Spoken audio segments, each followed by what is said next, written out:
And that is launched out to deep left field. Big fly for Mike Trout, 1-0 Halo.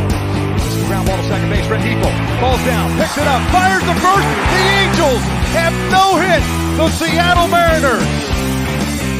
That is drilled out to left field. The Angels are going to have a 1-0 lead. Anthony Rendon with a big fly, his third. Hey guys, I'm Alex Curry. This is Joe Adele here with the Los Angeles Angels. Brandon Marsh. This is Chris Rodriguez. And you're listening to the All Angels Podcast.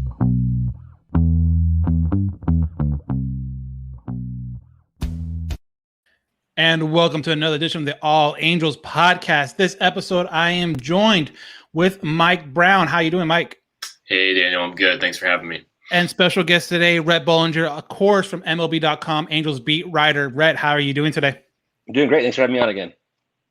So obviously, Angels just finished the first series of the second half. We're going to have Rhett on to kind of talk about a little bit about what's happened in this first half, and then obviously kind of look ahead a little bit to the first half.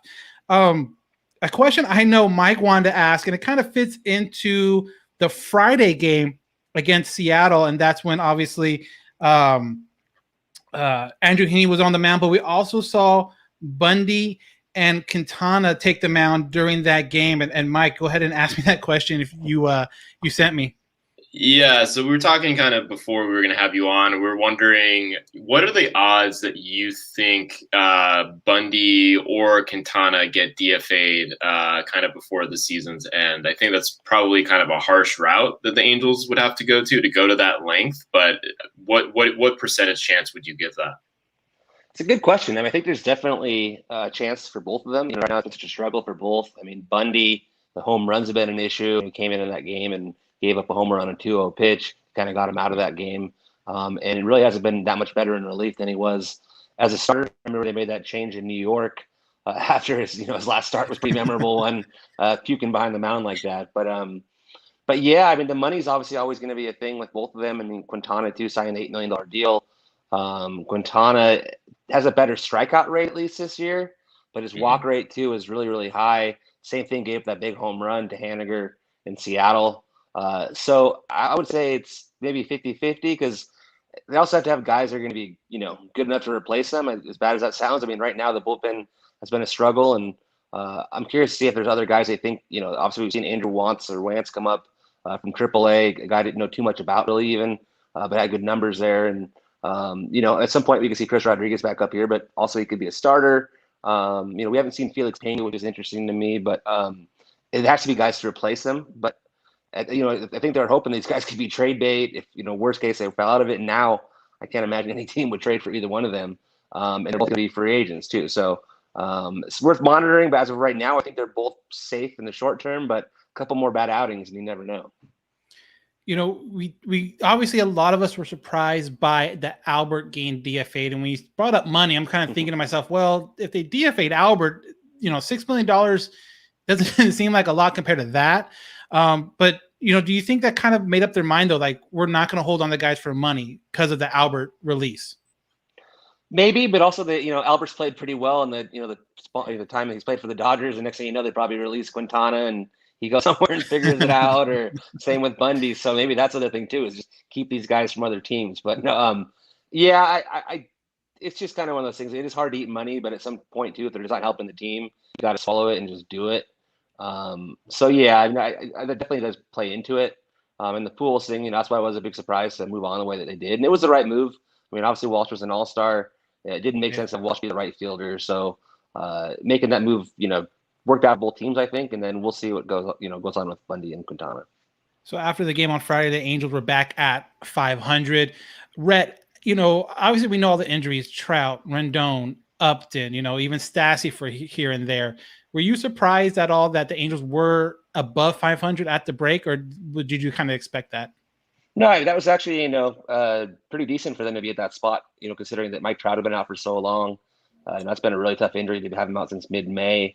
And right now I think it seems like he's probably trending more toward coming back in early August than anytime really too soon, because he's still on that rehab assignment. And Justin Upton, has played really well. He's been out for a while. And then, like you talked about, Rendon 3 different times in the IL. We talked about Bundy, Quintana, guys part of that rotation that haven't really lived up to expectations. For all of that to happen and to still be above 500 is a good thing, but also at the same time, It's still not good enough in terms of postseason. You have to really turn it on in the second half and hope that, getting these guys healthy, whether it's Trout and Rendon, make sure the guys in the rotation, get on track and stay on track, like Cobb and Sandoval, even Suarez now, and see how he does. Otani's got to stay healthy is obviously the big, hugest key, to this team. So it is, impressive they're still in it, but losing 4 out of 6 to the Mariners didn't help here. And the big thing too, is the deadline comes up here on the 30th of July, and they've got to be in it, to add pieces. And if they're not, they could lose some guys, especially, closer Raisel Iglesias, who probably bring back a pretty good return without Welly's pitch. So a little bit of urgency right now. And it doesn't help that it sounds like Rendon and Trout are probably early August after the deadline. And, Right. Even, Upton, we'll see. So, Mike, I'm going to ask you this. Obviously, I think the first half had a bunch of surprises. At least I thought so. What was your biggest surprise as an Angel fan in that first half? I think, to me, it's still a surprise just that Ohtani was this good and played this much. I kept hearing in spring training from Joe and from everybody and from Perry that it was going to be, he wasn't going to have any limitations and it was full go and all this. But I still thought he'd have days off before and after his starts or even the day of. I didn't think he'd play literally every single day. And he has, and he's, for good reason. He's been one of the most, one of the best pitchers and one of the best hitters in baseball. So it makes sense. And he's, he stayed healthy.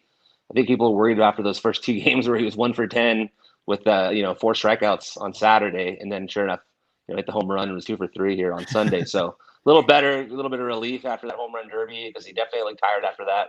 But also, threw 100 miles per hour in that All-Star game, so that was a good sign that he's healthy and strong. So to me, that was a huge surprise, and Rendon's struggles were a surprise to me too. I didn't expect that. But yeah, I would say that just Shohei's overall dominance is a surprise to me, but maybe it shouldn't have been because he does have that kind of talent. What about you, Mike? What was your biggest surprise in this first half of the season? Yeah, I'm gonna go with Taylor Ward. He's kind of really kind of cemented him. Well, not really cemented himself, but he's kind of made himself be kind of a guy that you can go to as kind of that fourth outfielder at the very least. He's got an OPS of 750, which I think is above league average at this point. And his glove plays. He plays really good outfield defense, whether he's in right or whether he gets shifted over to left or wherever he ends up. But Taylor Ward was a guy that I was kind of skeptical on early on. I know when the Angels drafted him, a lot of people were surprised that he ended up going in the first round. I think a lot of people thought Taylor Ward was somebody that would go in like the second or third round back when the Angels drafted him. They also drafted him as a catcher. So the fact that he's been able to kind of turn into a decent outfield piece, fourth outfielder, especially at a time when, obviously Fowler went down and Trout's out and Upton's out, to have Ward around obviously has been a plus. I've been very surprised with Ward. We'll see how much playing time he gets going forward now that Marsh is up and the Angels have completed that trade for Adam Eaton. But I still like how I still pleasantly surprised with Taylor Ward. So, Rhett, you talk about Adam Eaton. Angels pick him up. He got DFA'd, I believe, by the Chicago White Sox. What does this do for the Angels? Is it just another guy to have in case, or the Angels actually looking for something out of Eaton during this time? It makes sense, at least in the short term. He's still a pretty good defender in right field. And we know in recent weeks, they're playing guys out of position, whether it's Rengifo in right or, Phil Gosselin in left. We've seen, Suarez out there. Rojas, a lot of guys out there. So, yeah, it's kind of been a mess in the outfield in terms of not having real outfielders. And at least Eaton gives them that. And now coupled with Marsh, they actually have a little bit better defensive outfield. Obviously, Lagares is very good in center field too, but they can play Lagares, Marsh, and then Eaton go with defense now, which they couldn't do for the last couple of months. So that helps. Offensively, it's been a struggle for him the last 2 years, but strong track record. It's pretty good left-handed bat in general throughout his career, but he might be just on the wrong side of 30 here and not have much left offensively. We'll see. Had the 2 hits in his first game. But I think for them, it's more of a short-term thing. It made sense. He was a free agent after getting released, so it was easy to sign him for the league minimum. They could even move on from him if they want to when Upton and Trout return, and stick with Marsh as one of their main guys too. So it was pretty low risk, and it also just especially defensively, it made sense right now. So obviously the Angels will win Saturday's game 9-4, the lone victory in the series this weekend. Fletcher went 3 for 5 with 5 RBIs, and obviously at this point, Saturday night, he was still going strong with his hit streak. What is the biggest thing, or has he said anything that kind of clicked for him? Because, and you tweeted out a number of times, Rhett, as far as where he was, batting average wise to where he is now. Was there something in his head, fundamentally, or just in his head, that clicked to put him on the streak? I think his mechanics got better, but also he started swinging at pitches like earlier in counts. I think early in the year we saw him getting to too many 2-strike counts and strike out more than we ever saw him before, because he's not a guy that really strikes out. And was kind of being a little bit too passive, especially as a leadoff hitter, trying to see pitches for his team instead of being aggressive. And all of a sudden now, the last month, he's been really aggressive, swinging at strikes, and pitchers trying to attack him. But no matter where they throw the ball, he can pretty much get a hit out of it anywhere. We've seen him pitches at his head or out of the zone. His coverage is pretty amazing. So and we've seen early in games just kind of ambushing these pitchers, getting those hits early, and obviously his hit streak ended here on Sunday, going 0 for 5. But second longest one in Angels history behind Garrett Anderson, which is really impressive. And you see him hitting the ball a lot harder too. We've seen him hit the ball down the left field line, especially a lot harder. Couple home runs recently.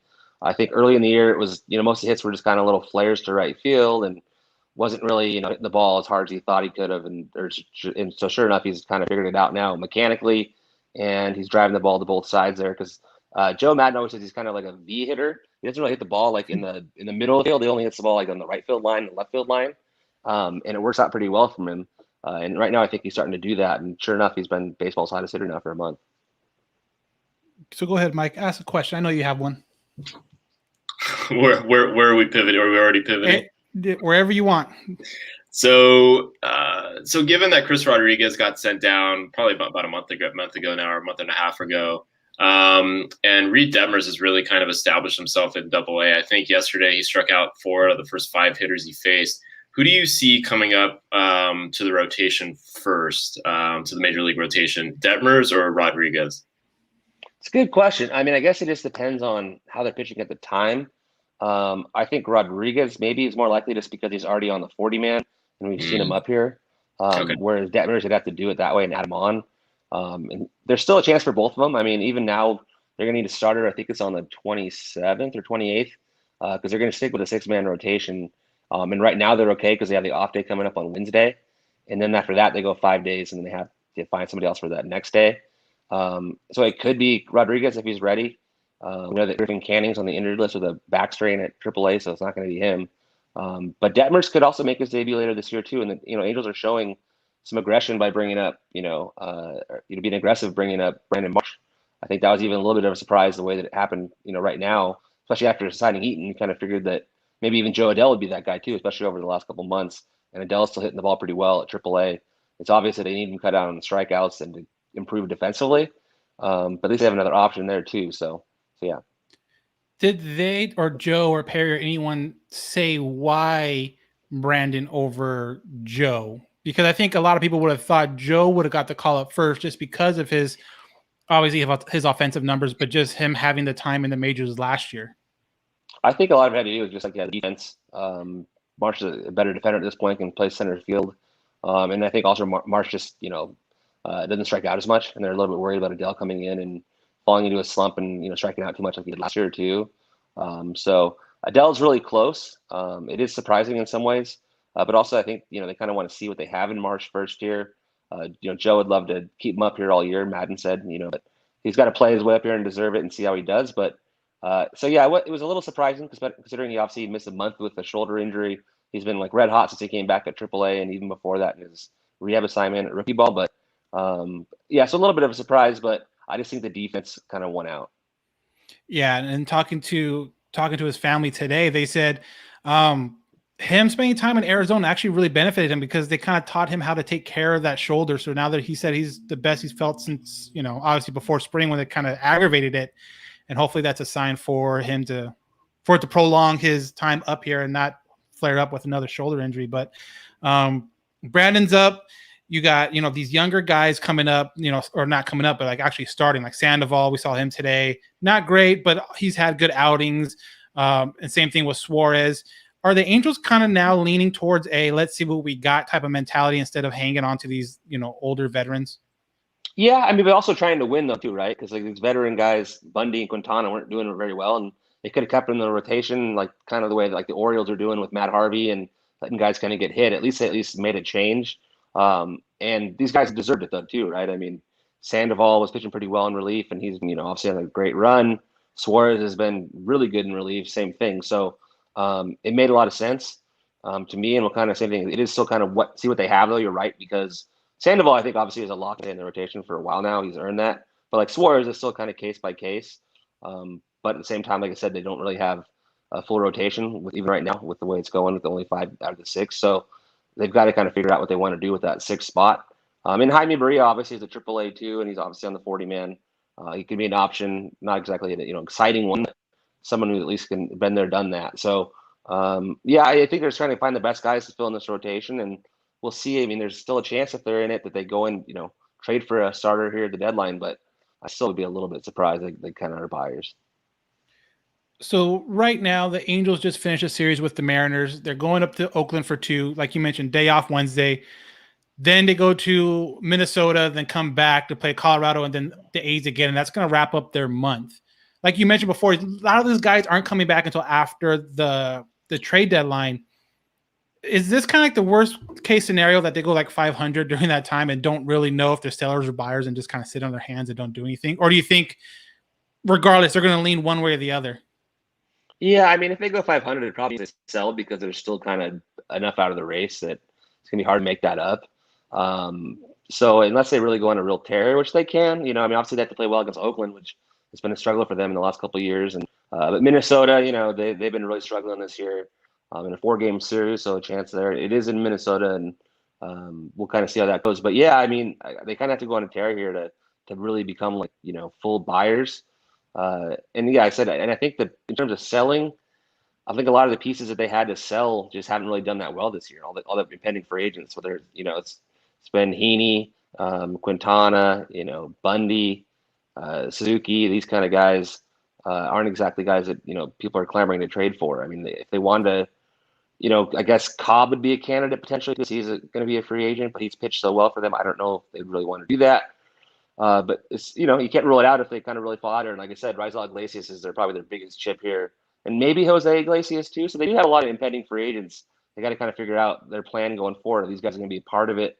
These guys we could re-sign, or do we need to kind of just get what we can for them? Or and also what realistically is there a chance of actually making the playoffs? And that's going to be Perry's job here for the next week plus. Go ahead, Mike. You got a question? Yeah, so the Angels drafted Sam Bachman with the 9th overall pick in the first round. The Angels made some headlines with drafting 19 college pitchers out of the 20 picks that they had. Also drafted 1 prep arm, I think. So what, in terms of Bachman, what do you think the timeline is for him? Do you think he's someone we could see at the end of this year? Do you think he's more of a 2022 guy? Yeah, it'll be interesting. They've talked about how he could be, major league ready this year as a reliever, not so much as a starter. I think long-term, the Angels do view him as a starter. But this year, if they want to get him on the fast track, they put him in relief. It just, people say that a lot, though, about a lot of different, it seems like every year there's a couple guys in the draft they say that about. It never really happens. Every now and then it does, but it's pretty rare that it actually really happens. They get up right there in that first year. Right. So I would, if I had to put money on it, I'd probably say next year, and probably be a little bit more careful this year, and then stretch him out next year to start, and then from there it'd be however many years it takes for him to get ready to get the majors. Maybe you take a full season out in the minors or so, or maybe he even is good enough as a starter. He could be up late next season as a starter. We'll see. I mean, kind of on the fast track like Detmers. He throws a lot harder than Detmers. He's touched high as 101, but more of a power right-hander. It was a little surprising, with Kumar Rocker still on the board. To do what they did, but I think that with Bachman's velocity spiking the way that it did, they like that. And then Rockers, dropped to like 90 miles per hour, so they kind of they're a little bit, I think, scared off by that. And also, Rocker was still going to get a bigger signing bonus. I think more based on his name than anything, too. Like everyone knows who Rocker is. He's marketable, especially with the Mets now signing him, or drafting him. So you can use that money too. And like you said, you talked about the prep arm. I've heard really good things about him. And they could probably use money to make sure that they sign him as Virginia Tech commit to go over slot to sign him, and maybe save a little bit of money on Bachman and then spread that around, because it sounds like, of the 20 pitchers they drafted, they're going to be able to sign them all, which would be, a big thing for the system. And we talked before, Rhett, about what's Perry's philosophy, going into this draft. And at the time, we just didn't know.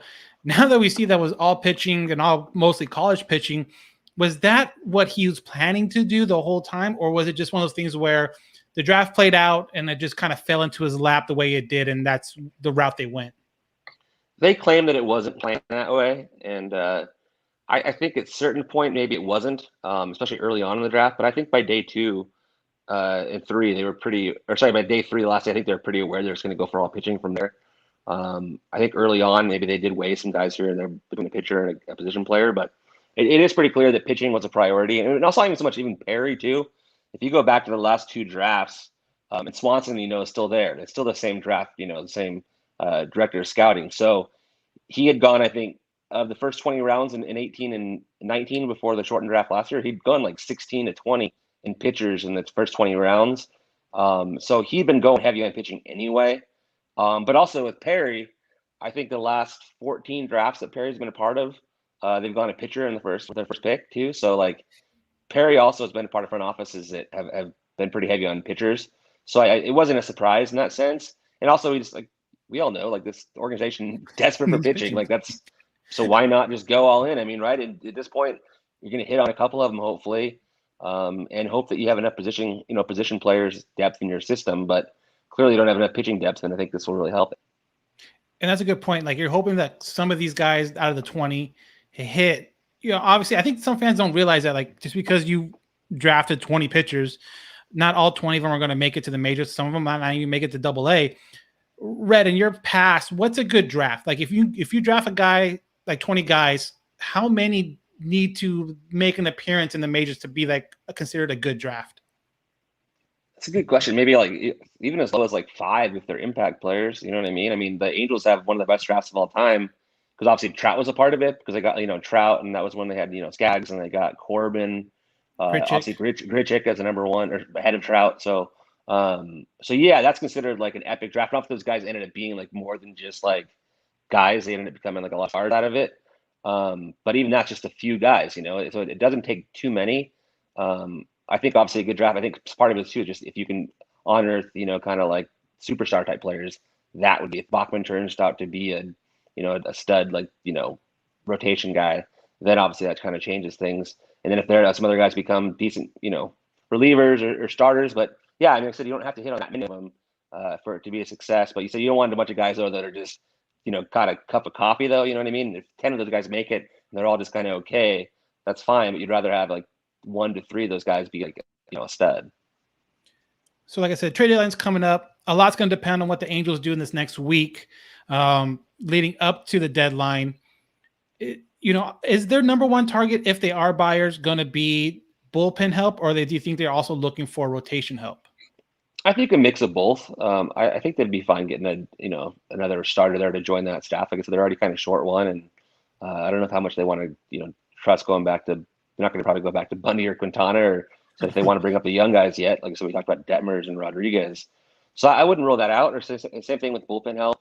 And Perry did say they'd be okay to going for a rental. So if there's a guy they think they can help them, and they're just trading a low level prospect that they don't feel like is going to be much of an impact in the future anyway.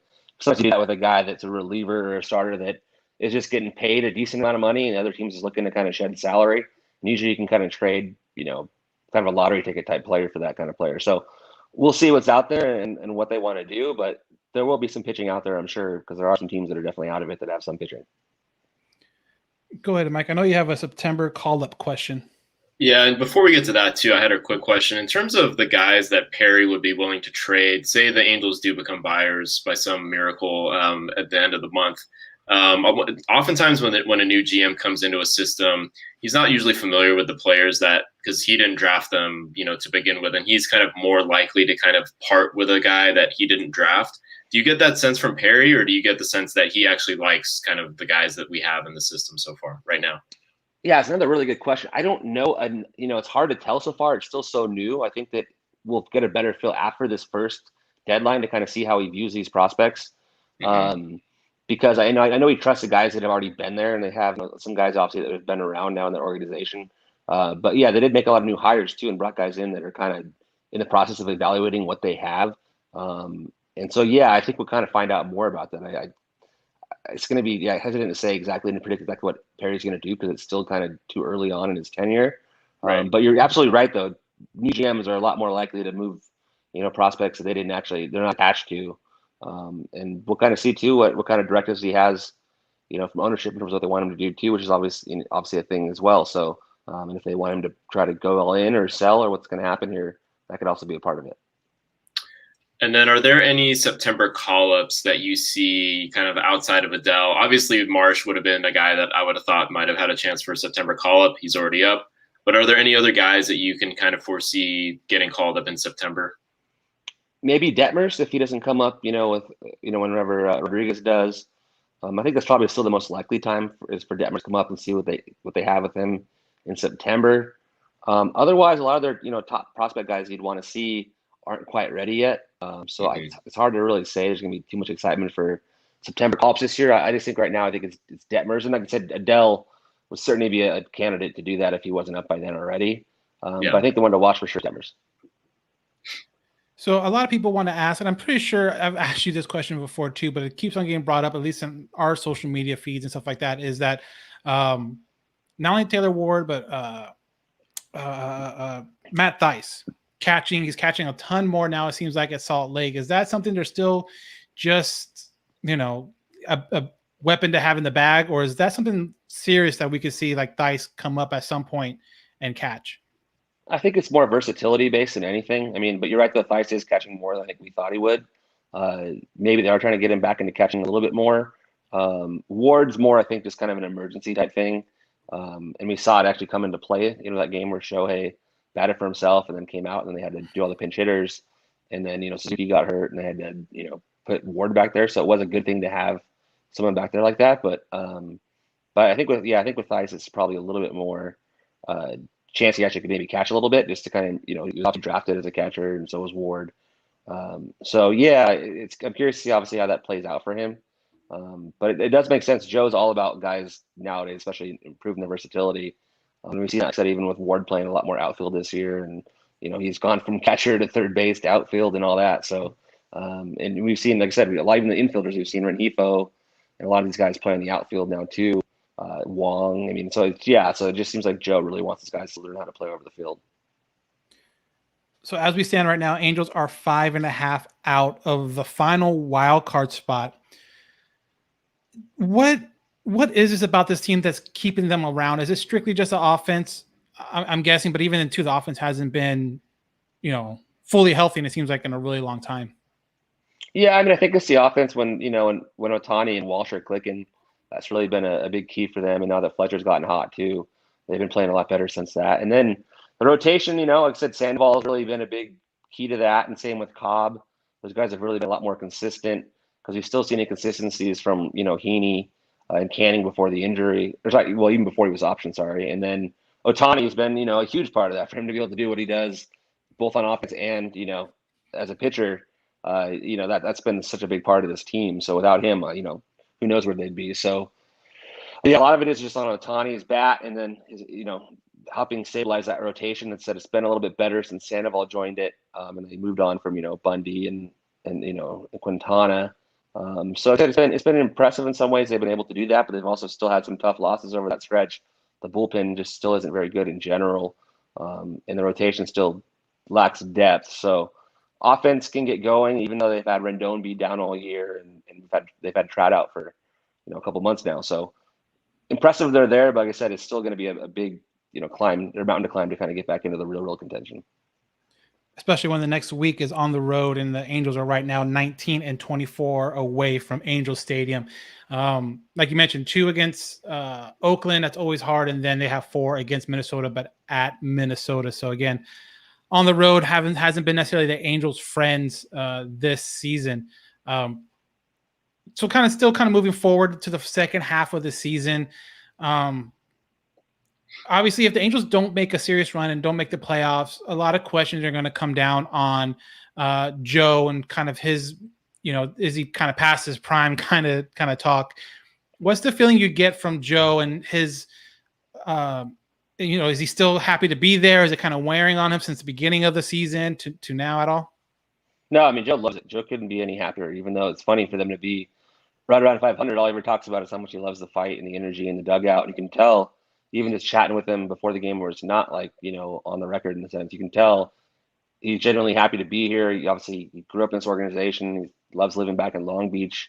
And really, he said it's not some sort of team where like the Yankees where they're right around 500 and it's a disaster.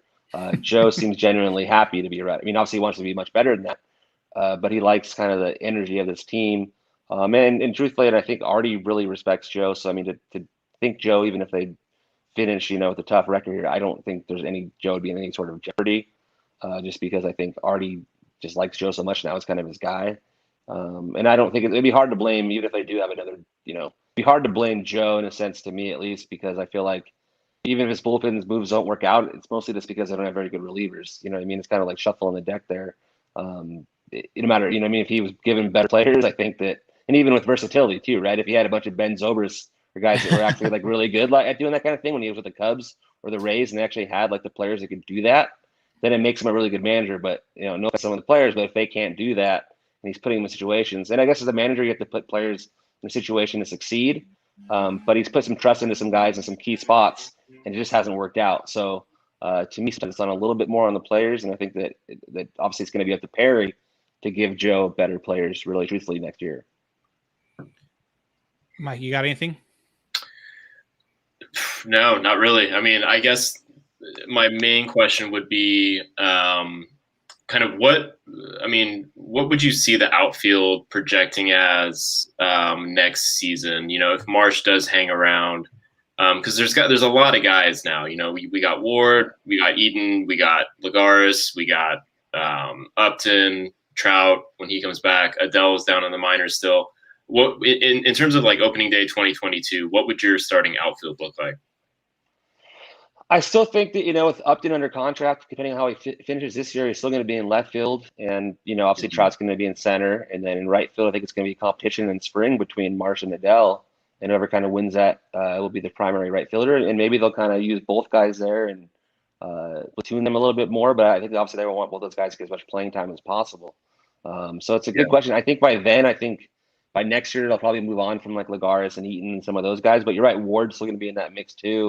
And maybe whoever, maybe they'll want Ward to be the fourth outfielder, and then whoever doesn't win that, competition, whether it's Adele or Marsh, they get everyday playing time at AAA, and then from there they kind of can assess what they want to do. If they want to trade, Marsh or Adele for pitching help, obviously they can do that. It'd be a big trade. Or I said if they wanted to move on from Upton next year at some point too, as he's closer to the end of his contract as possible. He's shown enough this year that he still actually has something left in that bat. He really was playing really well, especially as a leadoff hitter.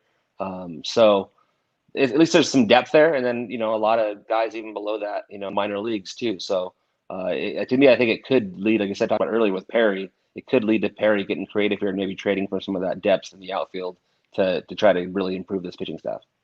Yep. So obviously the pitching staff is always going to be the main issue, and kind of the same question, but with the starting rotation. Now it seems like they have a lot of guys that can compete for that spot next year. Like you see some of them already with Sandoval, Suarez, obviously Canning before he got sent down and injured. Ohtani's obviously going to be in the mix. Is there any one of these guys that are on these 1-year deals, Cobb, Bundy, Quintana, Heaney? Can you see any of them getting brought back for next year? I think Cobb. I think Cobb certainly, it would make sense to try to bring him back because he's been so good, and he's got a good relationship with Madden, and even Cobb's, talking to him yesterday about how much he likes pitching at Angel Stadium. His ERA this year is like really low at home. Some guys just kind of like pitching at, at certain stadiums. I think he likes that mound. Same thing with Shohei. Shohei really pitches a lot better at Angel Stadium too. Heaney has obviously been around for a long time with the organization, but at this point, unless he really turns it around this year, they might move on. And I think I said Quintana and Bundy, same thing, probably, much more likely they're probably going to move on somewhere. And it's, and Bundy really, if he had a big season again this year, he definitely cost himself a lot of money. Last year was pretty impressive. He really was, finishing the top 10 in Cy Young, was, really was pitching like an ace. And this year's been the complete opposite. And so he's got to prove that he can do that. But the problem is he's not going to probably be able to do that this year. The odds of him turning it around are still pretty slim. So probably got to reestablish himself on the market and probably play for a non-competitive team next year and see how it goes. So to me, it's a lot. It's a lot of guys to replace. Obviously you're going to start with Otani number one next year as your number one ace, and then from there, I'm sure Sandoval's in that mix, and potentially if you bring back Cobb and maybe Suarez and some other younger guys or Detmers or Rodriguez, but from there they got to figure out some veteran guys to add to that mix, and it's going to be on Perry to do that, and same with the bullpen. It's going to be in shortstop and what they want to do at catcher. Obviously Stassi's done a good job of being the regular, but there's some holes here, and that Perry's going to have a pretty big job to do this offseason. And talking about the pitching too, I think this is the first time we've had you on since Mickey Callaway's release, I guess, from the Angels because of all the stuff that happened with him. Has there been any talk about having Matt Weiss, the pitching coach now, come back, or have they talked about that at all? Because it seems kind of, I don't know, counterintuitive to have 4 pitching coaches in 4 years for a team that struggles with pitching. Yeah, that's a good question. I don't think it's quite there yet. I mean, because it is an interesting thing that happened with, with Wise, just the fact that when Callaway, the scandal hit, they had to just promote from within. They couldn't go. It was hard for them to go out and go hire a new guy with all that was going on. So not to discredit Wise, it's hard to know how much of an impact, bad or good, he's had this year, or how much of a difference, Callaway made last year compared to him, or how much better Callaway is. It's always hard to judge that. Maybe the pitchers have a better idea of that, but I haven't heard anything specific yet about Wise going forward. But really interesting, because there's obviously a chance, especially if Perry wants to bring in his guy, or Joe has a different guy in mind to be, more of a veteran, because this is Wise's first year doing it. If they want to bring in a veteran pitching coach, I don't think it would be a huge shock, but we'll kind of see what they think of Wise here going forward. So again, as we sit here on July 18th, Angels are 500 exactly. So Rhett, let me ask you, going forward for the season, if you had to put a percentage on it, what's the percentage that Angels sneak into that second wild card spot? Maybe 10 to 20% or so. It still would be pretty tough, So because the thing is too, there's still other teams that have to kind of climb over too. So they'd have to play really well, and then multiple teams that have to play, not very well, or even just average. So that's always a hard thing. That's why percentage wise, you always see the number, only 5.5 or whatever, 4.5. But when there's like 3 teams in between that other team, like other teams can get hot too. It mathematically just makes it that much more difficult. So I wouldn't rule it out. Certainly because something could happen. And like I said, getting Trout back is going to be huge, and even Upton and Rendon. So the offense is going to have to carry them, and the pitching is going to have to get better and give them a chance to win. So you can't rule it out, especially with that offense when Trout comes back and he's really playing like an MVP again. But it's just hard right now with so many teams kind of right above them. Yeah, and just for the record, the Yankees, the Indians, the Mariners, and Toronto are all ahead of the Angels, looking for that last wild card spot that Oakland currently holds. What's been going on with, I don't know if it's been something that's been talked about, but what's been going on with the Angels in just struggling against the AL West opponents? It seems like whenever they get out of the division, they do okay, but then they struggle against Seattle. They struggle against Oakland. They struggle against Houston. Texas is kind of, they're taking advantage of that, but it just seems like the ones that they needed to get a hold of, like Seattle, they're just not able to do it.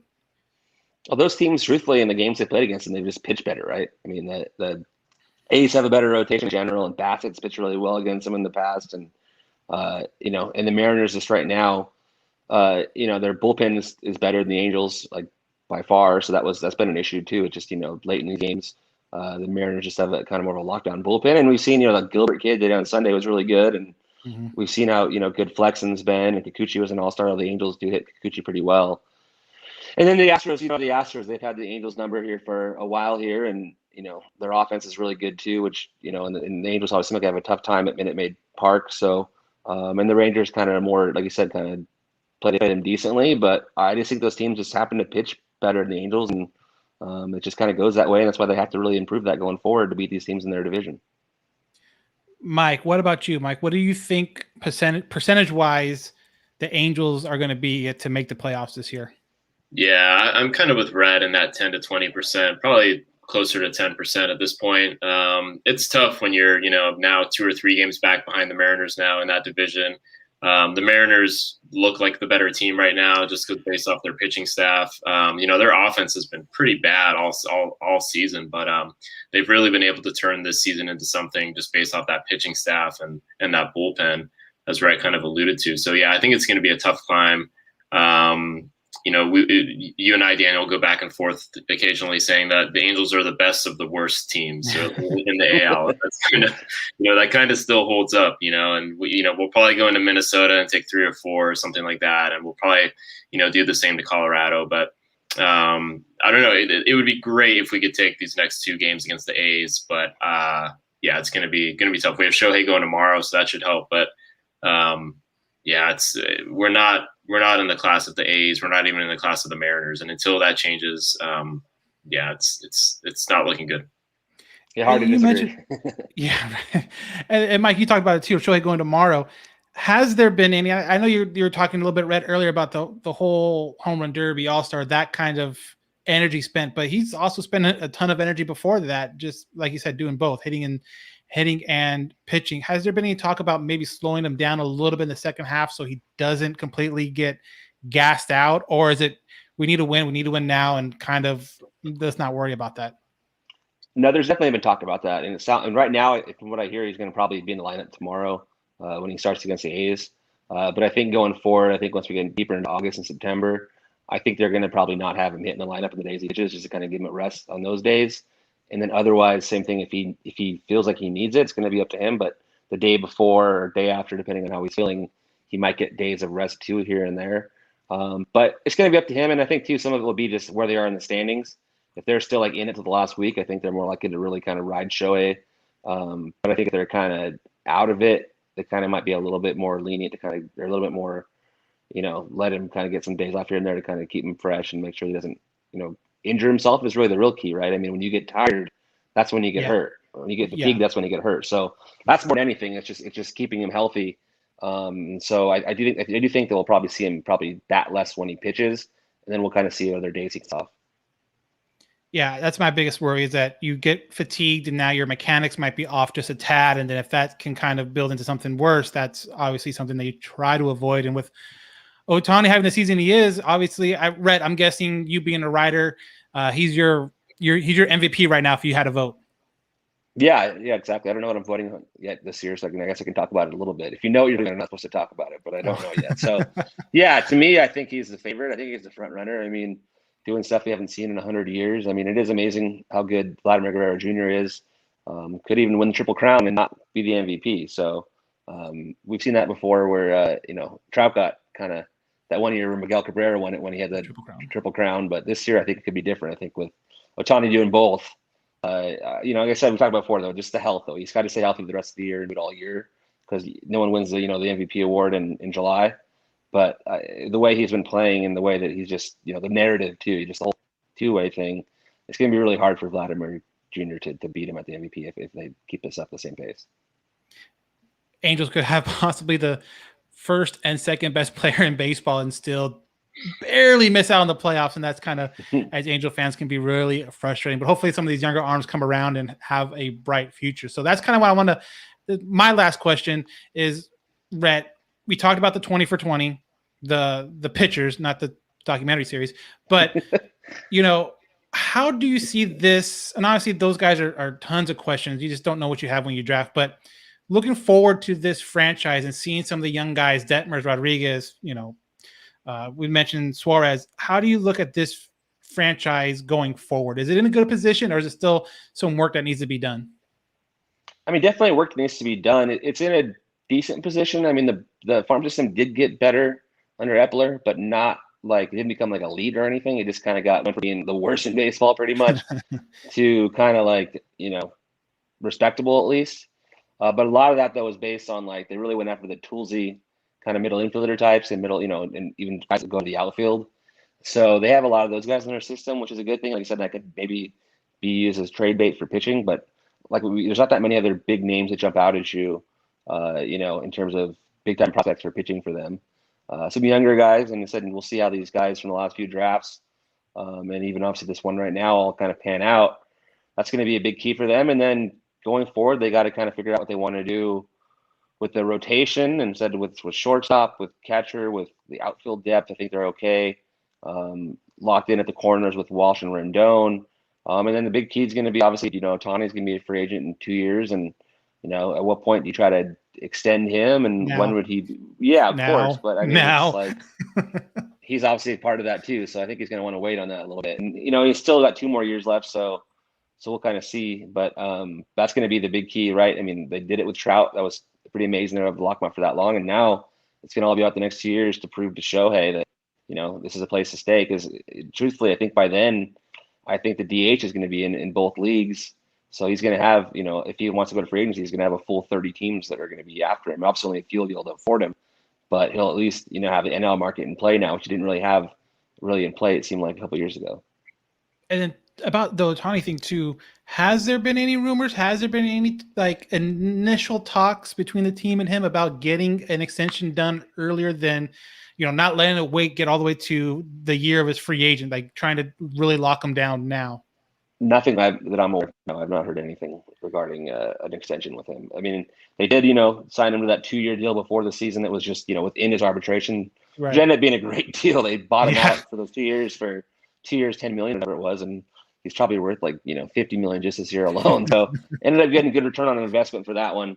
And also Shohei didn't have to worry about the arbitration process, which was good. So we'll see what happens in that last year arbitration. And maybe that's the thing. Maybe they'll wait it out and see how it goes this year, and then after next year, and then when he goes into that last year before arbitration, maybe they don't go to arbitration. They try to get an extension done then. Obviously, the way they kind of did with, not that Trout was going to extension or arbitration, but at least with Trout, they extended him before that last year of his contract.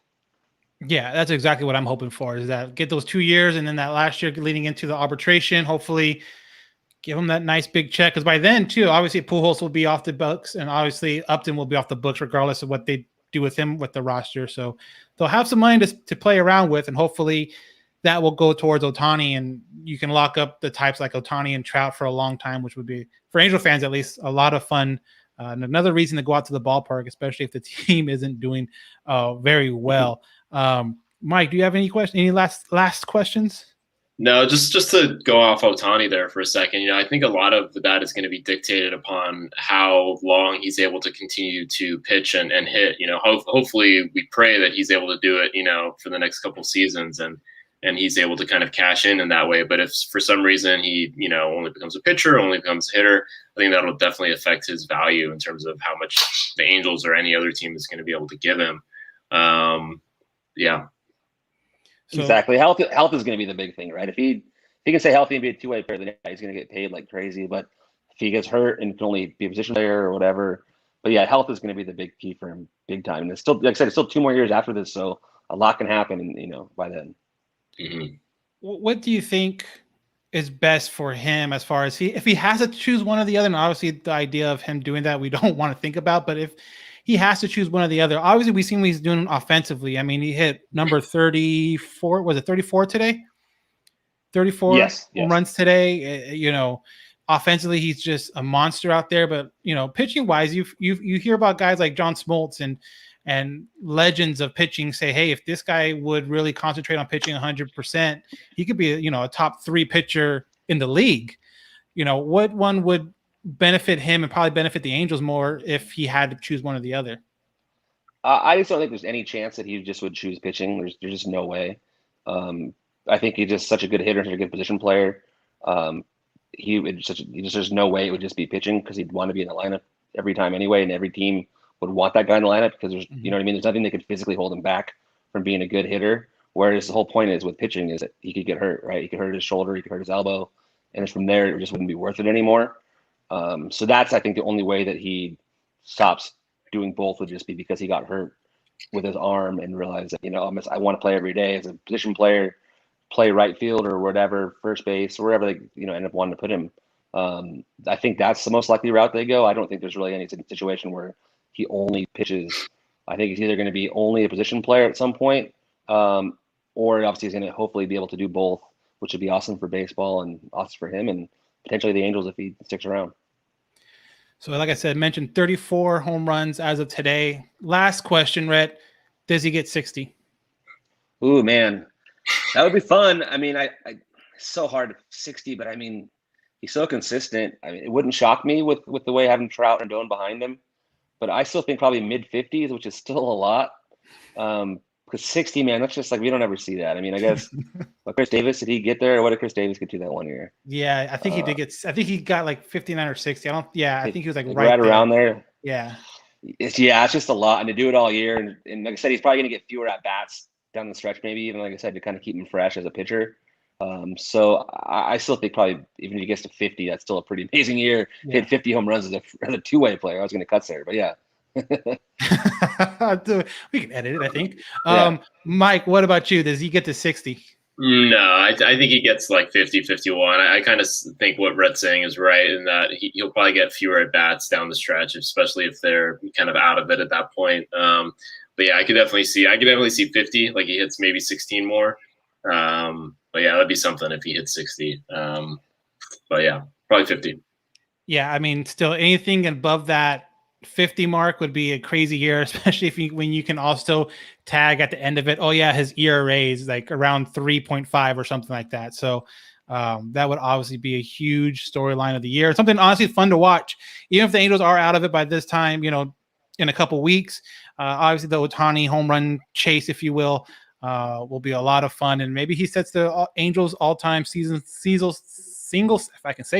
season record as a pitcher. Would be absolutely nuts. I was actually going to say I don't even know what the single season home run record is for the Angels. It'd be great to. I believe it's Troy Glass with 47. Is that correct? Oh, that's insane. Wow, I thought, that's because Trout that one year was going to break it, and then Trout got to 45 and got hurt and had the foot surgery in 2019.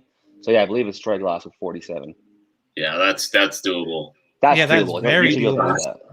That is it's crazy. Doable. I think it's only 13 more. I mean, that's crazy. Yeah. He does that like in 2 weeks. Like, come on. Right. Especially when he starts hitting 2 per game out, like he did for that one stretch where, today was a good that's something that to be crazy to watch.